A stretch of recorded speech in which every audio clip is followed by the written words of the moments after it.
Okay, so here, sometimes in life, these things are gonna happen that are just gonna be fucking disruptive and frustrating for you.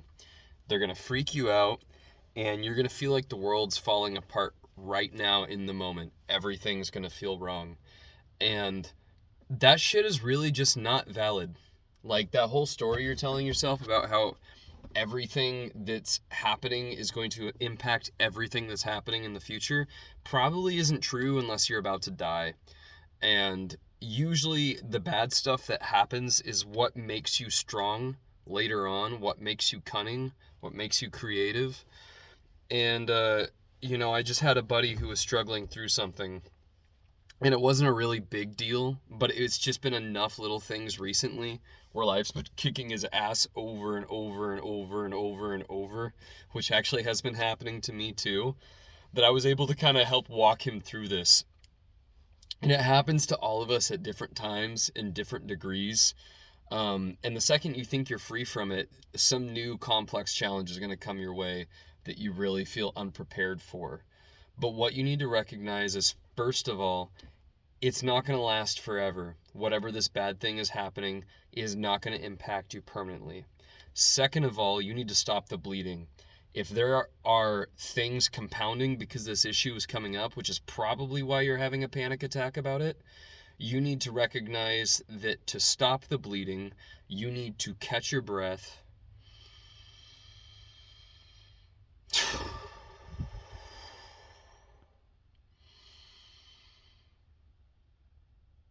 you need to pause for a second, not because you have time to pause, but because you need to remind yourself that you have time to pause if you're going to be in the right state of mind to solve it. And then you need to assess the situation to stop this bleeding, to figure out whatever else could be going wrong because you're dealing with this. If you're juggling a bunch of things and you start to drop one ball and then you try to catch that ball, all the other balls are going to come down. When bad stuff is happening, people use this phrase, this term, you need to cut your losses.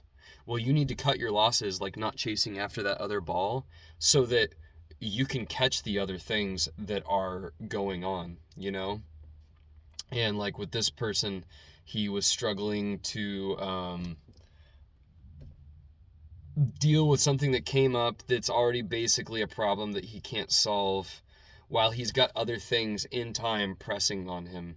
And what I was trying to remind him, which again, we all deal with this, it's not like he can't do this stuff on his own, is that, well, that already sucks, but it would be worse if the rest of the day sucked because you focused on this thing.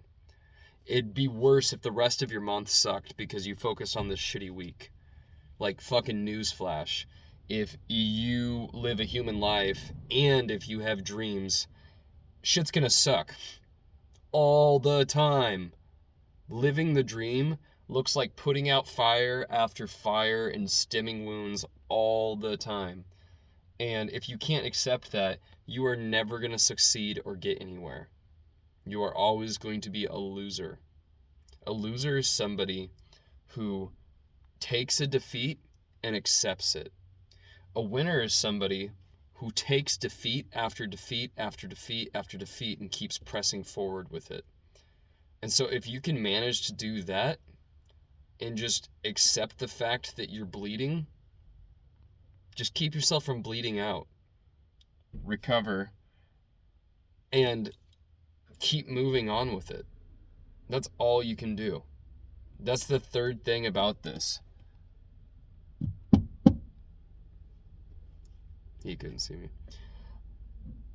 It already sucks. You gotta stop the bleeding. Is that the third thing or the first thing? Maybe I'm just fucking rambling at this point. Just accept that it sucks. And cry about it if you want to, but it's not gonna fix it.